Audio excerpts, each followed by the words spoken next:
عبدالرحمن مغربی۔ یہ کوئی باقاعدہ اسکول نہیں ہے۔ اس جماعت کے طالب علموں کے والدین داعش کے جنگجو اور ان کے حامی ہیں۔ شمال مشرقی شام کے حوری سینٹر میں تقریباً 120 طالب علم ہیں۔ 2017 میں قائم کیا گیا یہ مرکز 1700 سے زیادہ ایسے بچوں کو تربیت اور نفسیاتی مدد فراہم کرتا ہے جن کے والدین شامی ڈیموکریٹک فورسز کی تحویل میں ہیں۔ جب میں نے یہ کام شروع کیا تو میں ہر بچے کے ساتھ الگ الگ بیٹھ کر بات کرتی تھی۔ وہ اپنی کہانیاں اور مسائل مجھے بتاتے۔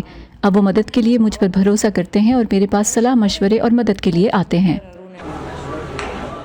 ذہنی صحت پر توجہ کے ساتھ ساتھ اس مرکز میں طالب علموں کے لیے کھیلوں اور موسیقی جیسی دیگر سرگرمیوں کا بھی انتظام کیا گیا ہے۔ یہ بچے مختلف ملکوں سے تعلق رکھتے ہیں جس کی وجہ سے مرکز کے عہدیداروں کے مطابق بعض اوقات مشکل کا سامنا کرنا پڑتا ہے۔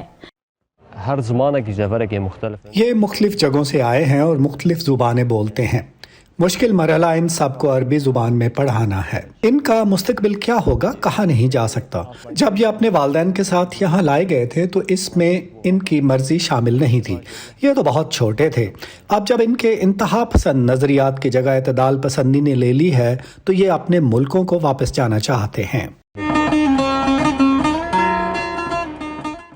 18 سالہ سو کو یہ ان کا فرضی نام ہے۔ اس مرکز میں مدد دی جا رہی ہے۔ وہ نیو یارک میں پیدا ہوئے۔ والدین کا تعلق جنوبی امریکہ سے تھا۔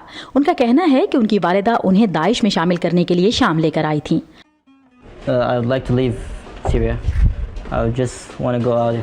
میں بس یہاں سے نکلنا چاہتا ہوں۔ میں انہیں بتانا چاہتا ہوں کہ جو کچھ ہوا اس میں میرا کوئی قصور نہیں تھا۔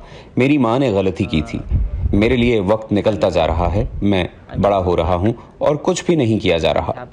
اگرچہ کئی ملکوں نے شام میں زیر حراست اپنے بعض شہریوں کو واپس لے لیا ہے، اب بھی ہزاروں لوگ شام کے شمال مشرقی علاقے میں حراستی مراکز اور پناہ گزین کیمپوں میں موجود ہیں۔ زانا عمر کے ساتھ سعدیہ زیب رانجھا، وائس آف امریکہ۔